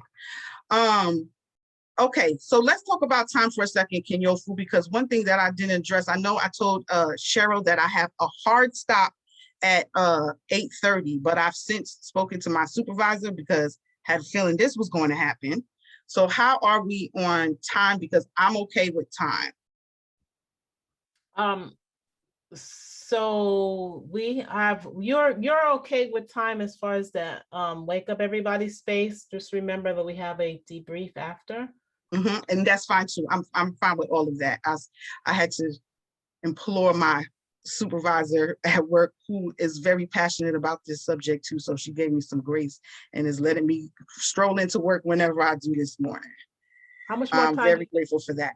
I don't need much more time, but I will definitely be going over 8:30. And so that last slide, I just wanted to make sure I got everything. Also, too, guys, was very important. Okay, so the last thing was attending a training, hosting a workshop, and volunteering. Okay, these are what I'm asking for you guys. I would love for you to attend my training. My training is not certified because I am an out-of-the-box thinker. All these things that we addressed, regular prevention programs, they are not addressing them. But it's also important too to get training from the people who are certified, because that's what's going to get us in, I believe. There are organizations that I can refer you to. And also too, because of time, if you have a burning question that you put in the chat, please just send me your email address and I will try to address you afterwards. Same thing for Facebook. I know that we save and monitor these chats. It's very important to me that I address everybody. I wish that I could, but you see how this is going. But one thing that I definitely want to make sure that we address are just a few preventative measures that you guys can implement immediately, okay? So it's very important for me to have targeted programming, especially to the disadvantaged, especially if the statistics are saying that they are most impacted. There's the LGBTQI community, single parent households. Touch the Rebellion has an initiative, Single Mother's Day, because the single parent households, single mothers particularly, are one of the highest at-risk households for child sexual abuse. And then there's a program that's called Live to Tell It. And you know, if we could take a moment just to do this. And again, I know this is triggering, but you guys seem so open to this. If you could just raise your hand, use the raise hand chat feature. If you were sexually abused as a child under the age of 18, and if admin, you can just take account of that, Facebook too, and just for everybody to see. I don't know what's going on with my Zoom. I have it on gallery view, but for the life of me, I cannot see all of you. And also just to recognize you and honor you too, especially again, because that's not something that I'm dealing with right now, but I do have a program called Live to Tell It, where if you are interested in sharing your story, because in promoting and encouraging prevention, I feel like people are impacted when somebody personally tells their story. And I call the program Live to Tell It, because you lived through it. You should be able, right? I got into a horrible accident. I lived to tell it. It's the same thing with child sexual abuse. In the Be the Tree rites of passage, Shawnee says something that resonated so much with me. And I'm like, why did I never find this verbiage? Expose yourself to expand yourself. I think that it is, listen, our stories matter. And with child sexual abuse, again, it's the most underreported crime. We don't tell the stories. And of course, there has to be therapy and healing for that. It's very traumatizing. But if you're ready to tell your story, please let me know. Okay, so I just want to break down what it is I teach in my workshops, because that's very intimidating to some people. So I'm going to send you to teach my child sexual abuse prevention. There are a lot of people, and maybe people here in this community, put it in the chat if you feel this way, that feel like child sexual abuse, that's a topic that should be addressed at home and not in schools. Well, if you would address it at home, that would be a perfect world. But there's so many children suffering just neglect of their basic needs. That definitely is not even an option to be discussed at home.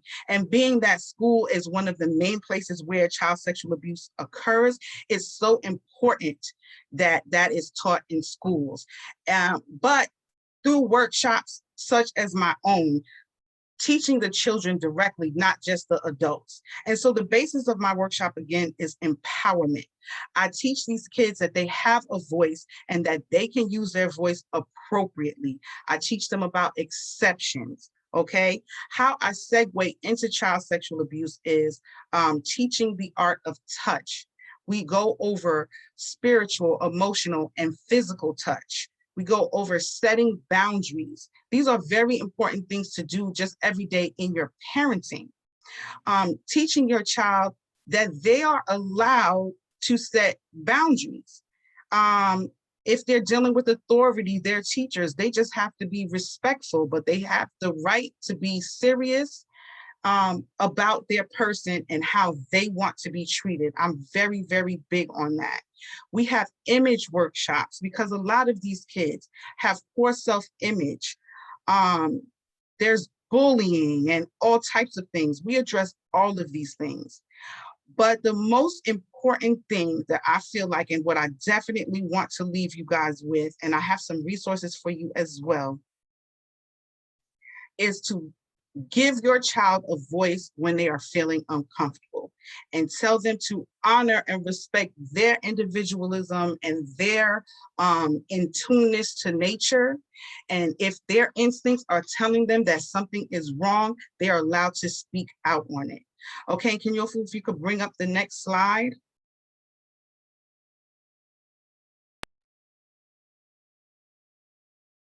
So when I'm hitting home with these kids, this is a phrase that I've taught them, and I call it the magic words. So whenever someone does something to make you feel icky or uncomfortable, ask them to stop.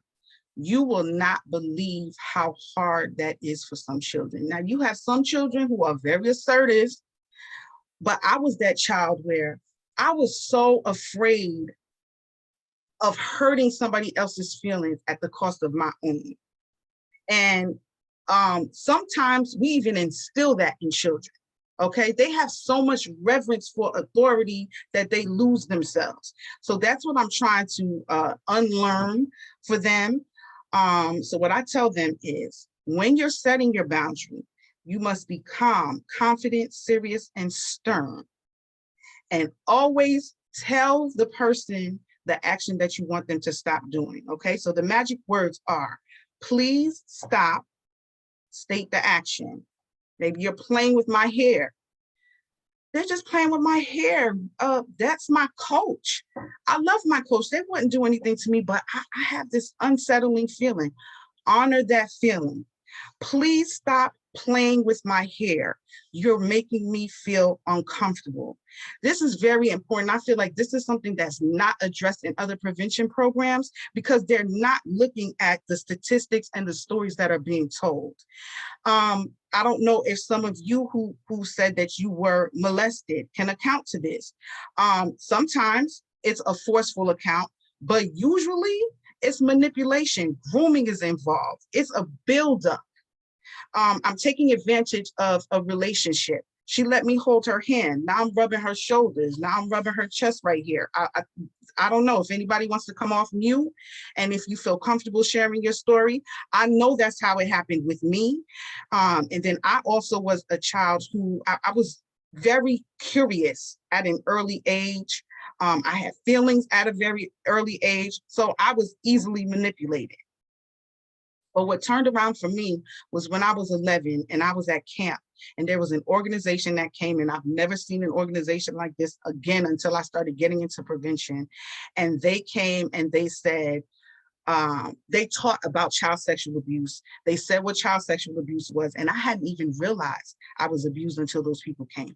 I thought I had a boyfriend who was way older than me. This is what I was thinking, because nobody told me. My mom always told me, don't let anybody touch you there. But she never talked about what if I liked the feeling.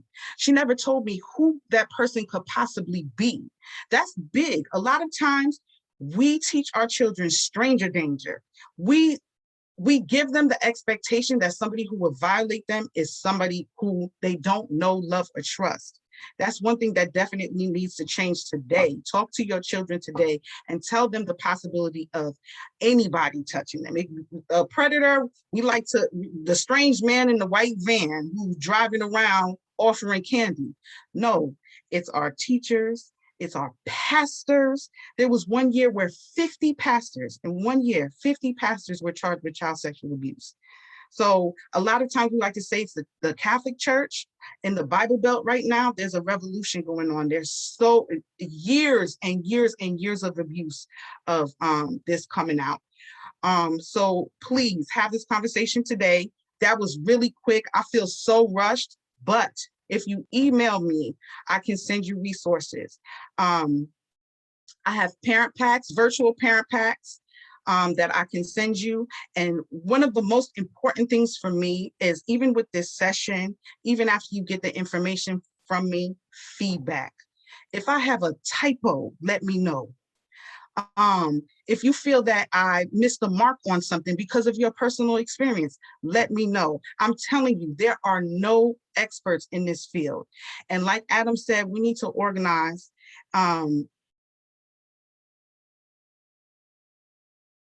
And just as we go out, we need to march for the preservation of the innocence of our children. And we can go on to the next slide unless somebody else has something to say. We're at 7:32. 8:32. I mean, it was 7:32 for me. I'm sorry, 8:32.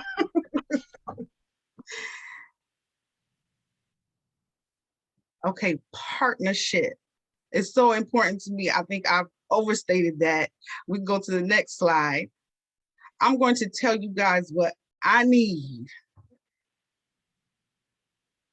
And you guys can screenshot this.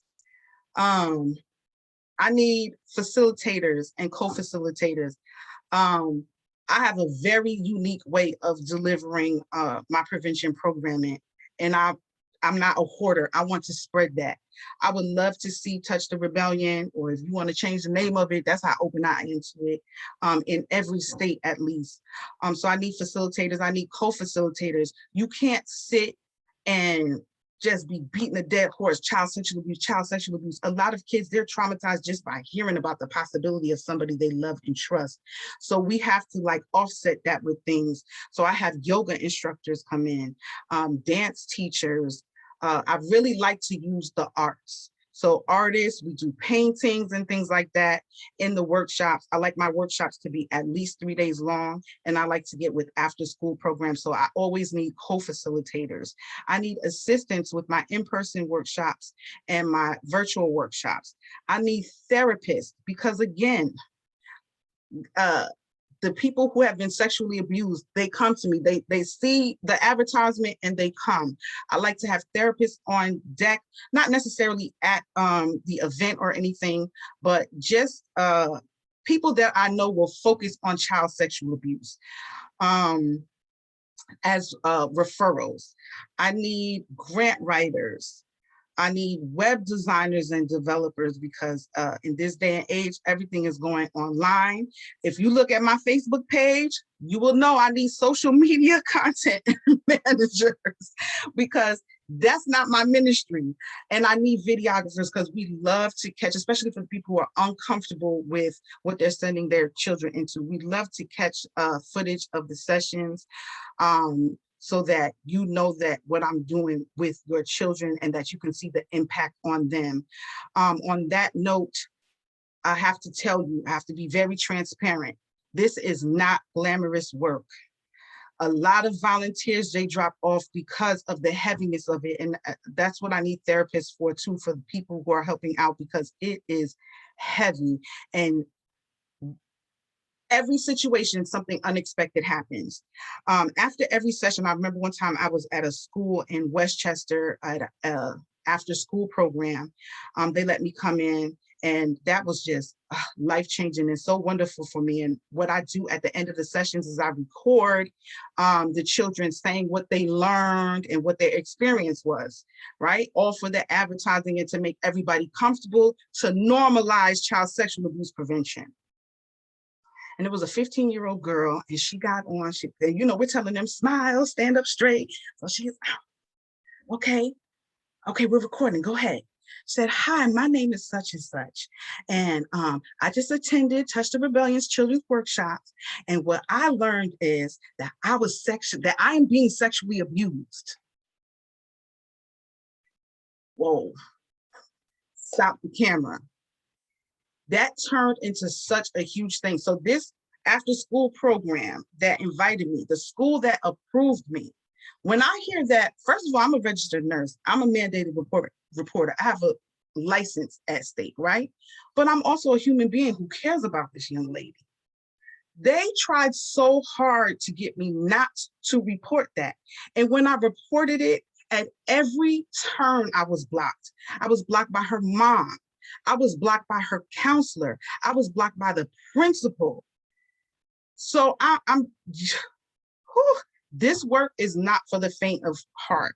And we have to keep each other lifted up, and we have to make sure that mentally, you know, we're there. I wasn't ready for that. Even the police officers who came and took the report, they were like, this is not gonna go anywhere, girl. Like, this is just what it is. And that really, really, really needs to change. And it can't change with just me. I need you guys. I need you, I need you, I need you. So you can bring up the last slide, Kenyofu, which I think has my wrong email address on it. It's not really wrong, but right now it's, I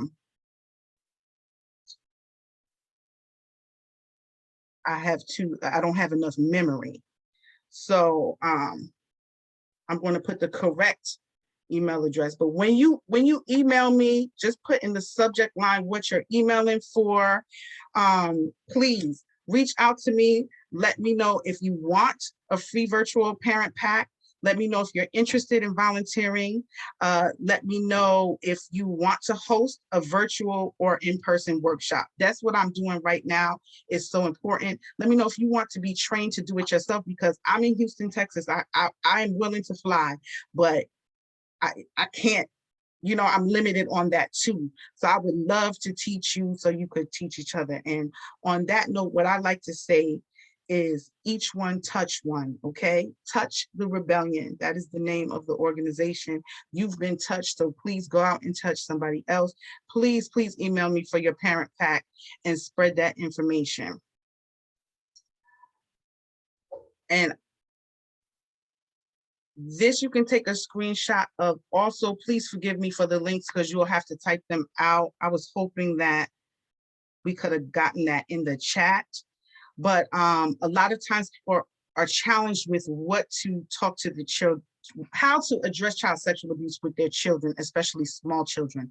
The parent pack has my information on it, but there's a plethora of information out there. It's not that we're not organizing and doing something about it, our voices are not loud enough.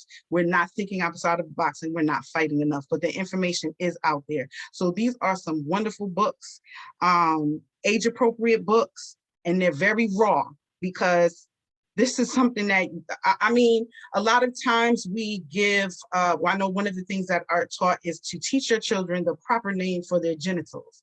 That helps the police a lot of times, because when you saying somebody touched my cupcake, I mean, I think now they can figure it out, but police officers have complained about that. It's very important that you teach your child these things. And I know it feels like you're taking away from their innocence, but how you have to look at it is what you don't teach them in the home, they're going to learn from outside. And they're not going, that's not always going to be the proper way to learn it. So please, please look into these resources. Also too, I'm gonna drop in the chat. You guys can Google these organizations, Darkness to Light, Stop It Now. And I think Darkness to Light might be D2L.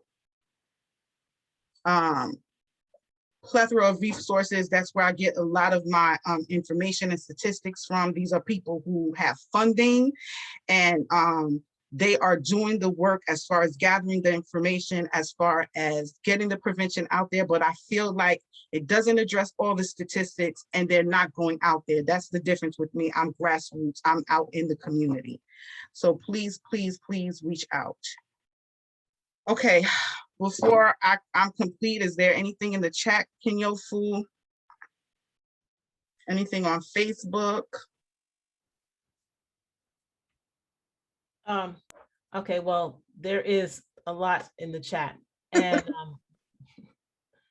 so I don't know where you want to go now. Well, the last two things on here, after you're dropping the new resource, is from Jacqueline. Yeah, taking the innocence when we have to warn them of racism and the police. It's the same concept, but we know we have to have the talk. Okay. And I want to add that it's hard for parents to have the talk if they're not comfortable themselves with the subject matter. And Stacy says, yes, and it's their genitals. They need to know the real name. That let them name it after knowing the real name if they desire to do so. And thank you for bringing that into the space. Again, I didn't get to engage with you guys the way that I wanted to. One of the things that I wanted to ask you is if you all have talked to your children about child sexual abuse, and what did you say? But that's all in the parent packs. But you brought up a great point, Kenyofu. One, the most resistant group of people that I have to even me teaching their children are people who were sexually abused. They just, they're putting their own trauma above even their children. And no matter what I say, I can't get through. And it's so shameful. You know, I tell them, okay, you can't address it with your children, give them to me, send them to a workshop. But I think they're afraid of the child coming home and having to have that conversation with them anyway. And that for me, I'm stuck there. I don't know if you have any thoughts on that, Shawnee. I don't really know, with the limited psychology I have with my nursing degree, I don't even really know how to address that, because I definitely don't want to re-traumatize, but at the same time, if it happened to you, you should definitely want to stop it from happening to your children. Yeah, one of the things that I'll say about this really quickly too is that just like other things are talked about that are generational, this is too. If you don't have the conversation, and based on the formula, what you were sharing about who gets focused on, like some of the relational dynamics, like we perpetuate and continue certain cycles, and this is one of them. We make our children more susceptible because we're repeating patterns that had us be susceptible. So I definitely would love to talk to you about it. Like we can caucus about it with other people, because I'm not the only person in this space that has knowledge and wisdom around this, but definitely would love to provide the support so we can design something so folks will know how to broach these conversations and stop this generational curse for sure. Sure. But for those of you that are ready, go to the parent pack, has a lot of info. Stacy, I see your hand. Hi. Hi, sister. How are you? Thank you so much for this conversation. Even though I came late to the party, I could catch the playback for some. I was in the Facebook and I hopped in the Zoom. And what's really important is when you started speaking, I started to think like, what did I tell my son? My son's 16 and my son is on the spectrum of autism. So even though he's looked at as high functioning or on the higher end of the spectrum, it's extremely important for children with special needs. Not going to say even more so, however, to really get like, oh, but this is my friend, or this is my, it's such a thin line, like, and just like really reiterating that to them so they can understand. Because even with him 16, like he's a very loving and very open person, but he doesn't play around like with he's like, hey, you're too close, or, he's very like, he has his boundaries. And I'm thinking about all of the other children that are special needs that maybe can't speak up for themselves. Like I'm just getting emotional just thinking about it. I'm just gonna take a deep breath. Yes, breathe space for you. Breathe. Take Yeah, it's just really something that I would love to speak to you about. I am a yoga instructor and a pranic healer, so I'm an autism advocate as well, along with lifestyle coaching. So it makes a difference for when I'm speaking to those parents. I'm actually creating an online course for parents who have children with special needs. And when just listening to you, this is another piece, just like another layer of, oh, this is something as well to have in the packet or as resourcing to speak to parents about, because that's a whole nother layer. So you've opened up so much here. So thank you. And I'm looking forward to being in contact with you. I made it through this, and now Stacey, you're making me emotional, and I'm getting emotional because I'm so it's just so amazing what comes out of these things, and I'm getting emotional because that was, so I mentioned some of the target populations that I serve, and that was I was working on a program with somebody who had disabled children, but again, this is so heavy. People can't make it through it. And especially with me being a home health nurse, that population, you have kids who are at home on vents. That is so taxing on the parents. A lot of times their other children get neglected. A lot of these children laid up in the bed who can't do anything for themselves. You're right. They're being violated as well. So I would definitely, please reach out to me. I would love to work with you on that. Absolutely. I lost my train of thought a little bit. But anybody else? Yes, Dina Wright has her hand up. Okay, Dina, hi. Good morning, Martine. Thank you so much for your talk today. This is so empowering, and thank you. This is really a difficult subject for so many of us for so many different reasons. I wanted to speak to just a couple of things and hopefully tie them together. I come from the South, and we all have stories in our family about a family member who is usually a woman who was married off very early on in life and how that was the norm. But I think what we need to take into consideration was just a difference of lifestyle, especially in rural communities at that time, and how, marriage, expectations of women and all of those different things played into that. Years ago, our life expectancy was not what it is today. And then also, like if you lived in farming communities, women were married young because they were having 15 children. And part of the reason for having 15 children is because you wanted more hands to work, on the farm or in the land or what have you. So I think some things that were acceptable at the time have changed very much because of society. And if that was a norm, then of course young girls were groomed to expect that marriage, once they menstruate, that is the next step in life. Now that's not the case because technology, we don't live in those same environments, and now education for our daughters and for women has definitely evolved.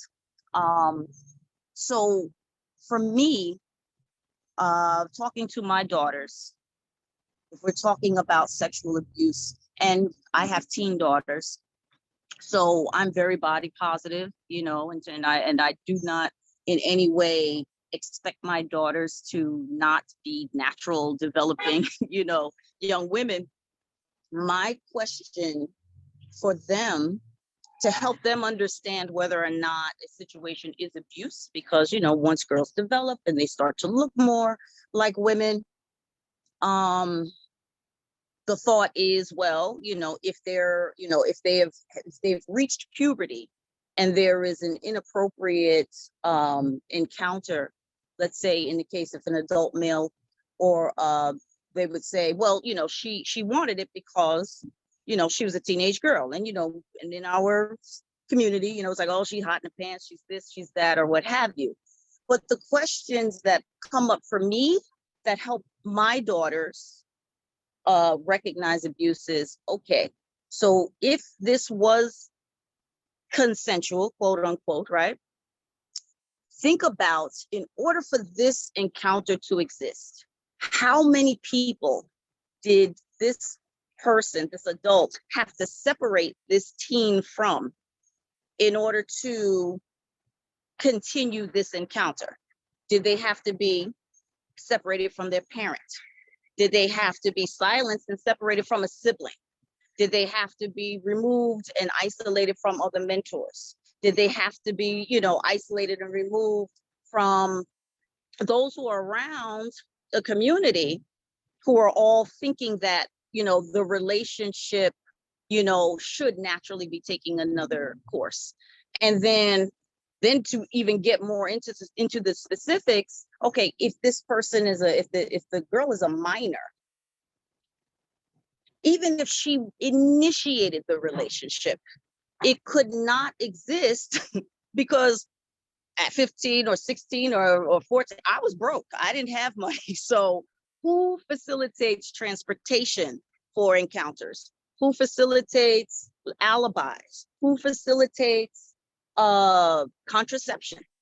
You know what I mean? So when we start to get into this blurry area of, it was consensual, therefore not considered abuse because we are human beings and we do enjoy physical touch, the aspect comes into how much grooming and manipulation did the entire community, the family, how much did they have to go through? And how much was the young person isolated in order for this encounter to continue? And I'm complete. Thank you so much, because this was definitely something that I wanted to address, and I just feel so rushed. Thank you so much for bringing that into the space, because it's so important. And this, again, is all about community. You spoke to so many things. One thing that I would like to build upon is you talked about the separation. What about the ones who don't separate, but they silence and they manipulate the child into keeping secrets? And, these are children. As you said, they're going through a developmental stage. They're coming in touch with their sexuality, and they're being taken advantage of. And we sit and we watch this all day. How many of us can identify, and you just raise your hands, how many of us can identify one person in the community who is known for targeting young women? All of his girlfriends are inappropriately younger than her. Like, this is not a gray area. This has nothing to do with state laws. And we do nothing about it. We might say to our children, hey, my daughter's name is Asha. You see Tyrone? Don't mess with Tyrone. You're not allowed to talk to Tyrone. And sometimes we won't even tell them why, right? But we know Tyrone is being inappropriate with Megan, and we do nothing about it. It's a hard thing to do, because one thing that I always say that I'm always transparent about, I am not going to sit here and pull the wool over your eyes and say, hey, come with me and we're going to be kumbaya and this is going to be such a great experience. This is ugly work, because once you cross that line and you report somebody, your life is forever changed. You're going to have people in the community who are against you because they believe that you're lying, because again, predators, they're not seemingly horrible people, right? They're brothers, uncles, coaches, people who make it their business to align themselves with children. So they appear to be a lover of children. But when we recognize these things, we have to open our mouths and we have to come together, because a lot of times if it's one person that's saying it, we're like, oh, that's crazy because and such. She's always starting drama or whatever, and we brush it off. But that's one of the things that definitely need to change. Again, toxic cultural norms. We all have them. Some of us may be even guilty of attending that baby shower. Okay, I see this all the time. So please, let's continue this conversation. All right, Kinyofu, help me out. Anybody else? Can we go to the next slide, Yes. close out? We're gonna go to the next slide and close out, because if we don't, we never will. We never will, right? But again, if you have something to say, leave me your email now. You can always email me, but if you have a question that maybe you asked before, just send me an email and I will go through these chats and try to respond to you. Okay, so I have a special offer today. Again, everybody can email me for a virtual parent pack, but I want to offer 2 WOO participants a physical parent pack, and it just has all this information in it, and then some arm wristlet things, you know, the promotional things, and it comes in a tote. So I would like to give that to 2 people. Kinyofu. Okay, so I have names for you. Dana Scape is number 3. Dana Scape, can you come off of mute and acknowledge your receipt of this? Dana Scape, asking you to unmute. And your next number was Sally Santiago. Okay. So Thank you. I'm excited. Thank you so much. You're welcome. I'm recalculating.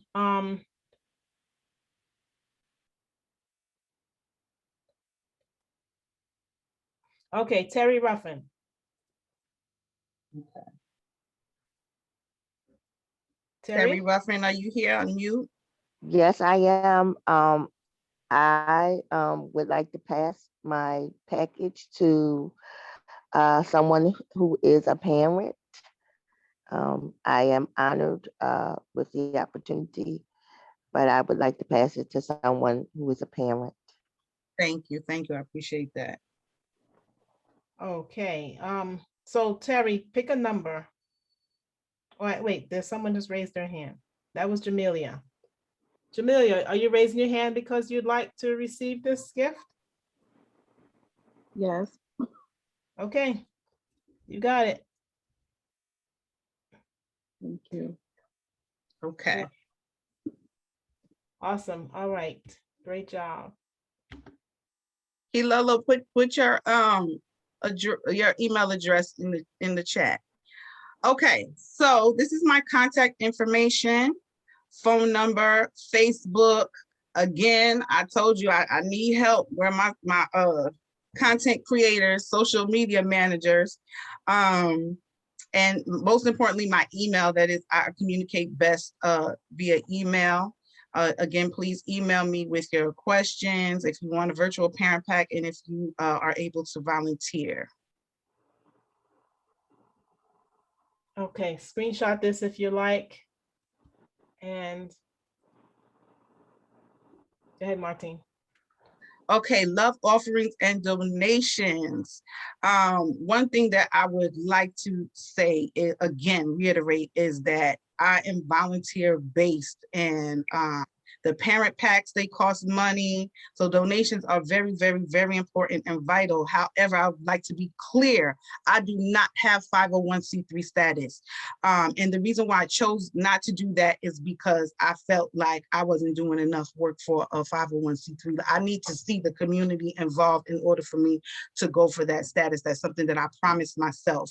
But you can donate via Zelle or QuickPay to soulleadershipdevelopment@gmail.com or Cash App, $ Spirit of a Woman, code 353MM. Very important for you to put that code in there. Code #353MM. And your donations are respected and appreciated.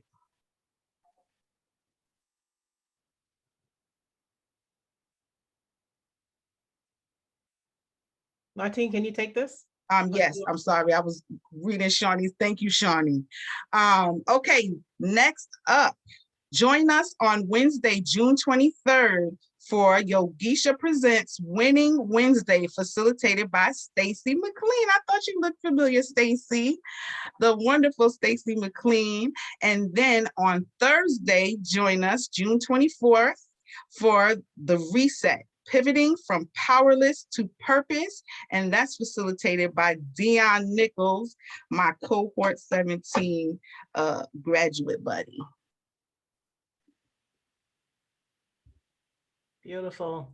So I don't know who out there is new. I do suspect that we did have new members earlier and they have left. However, there might be some new members in the space right now. So if you are here, please drop in the chat that it's you, that you are new to WOO.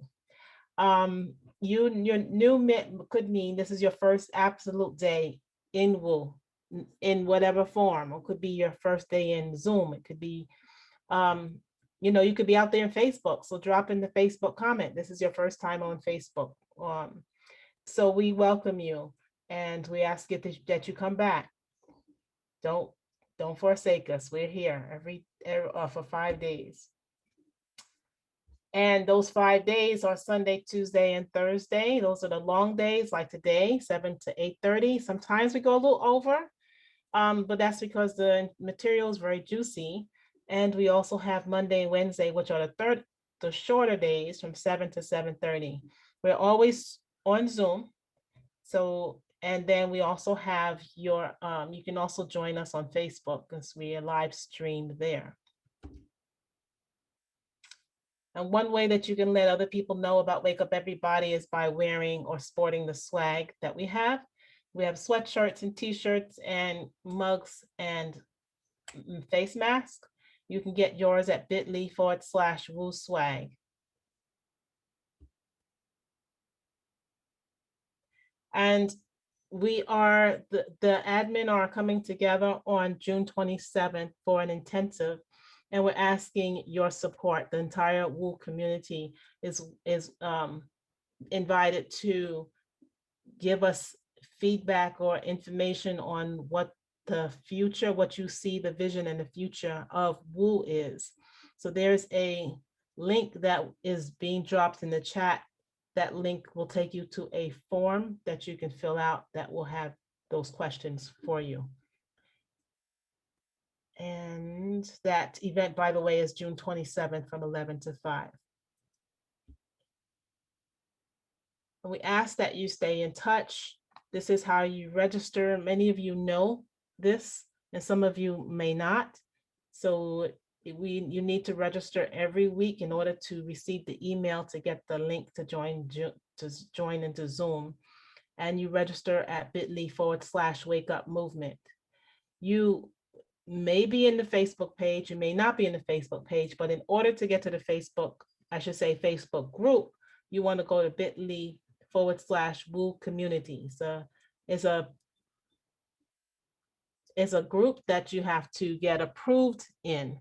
And just to add this to avoid confusion, we also have a Facebook page, and we actually, Zoom has it that we have to, when we go live, that it has us go live in the Facebook page, and we also share to the group, but for whatever reason, you are notified to go to the page, and that's where the communications are these days. Hopefully we can get back into the group.